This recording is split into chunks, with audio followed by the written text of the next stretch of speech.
एक बार की बात है, एक पिता ने अपने बेटे को पढ़ाया लिखाया, बेटा बड़ा होकर आईएएस ऑफिसर बन गया। बेटा घर से दूर रहने लगा। एक दिन पिता अपने बेटे से मिलने के लिए उसके शहर गए। उसके ऑफिस जाकर उसके चैम्बर में गए और उसके कंधे पर हाथ रखकर खड़े हुए और अपने बेटे से एक सवाल पूछा। कहा कि बेटा बताओ, दुनिया में सबसे शक्तिशाली व्यक्ति कौन है? बेटे ने बड़ी शालीनता से जवाब दिया। उसने कहा कि पिताजी मैं ही होऊंगा, और कौन हो सकता है?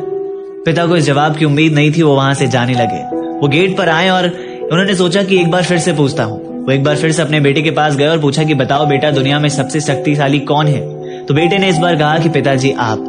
पिता ने कहा कि अभी तो तुमने खुद को कहा, अभी मुझे कैसे कह रहे हो? बेटे ने कहा कि पिताजी उस वक्त आपका हाथ मेरे कंधे पर था, और जिस वक्त एक पिता का हाथ उसके बेटे के कंधे पर हो, वो दुनिया का तो सबसे शक्तिशाली व्यक्ति ही होगा ना। ये सुनकर पिता की आंखों में खुशी के आंसू आ गए। वो कहते हैं ना कि बड़े नसीब वाले होते हैं जिनके कंधे पर पिता का हाथ होता है।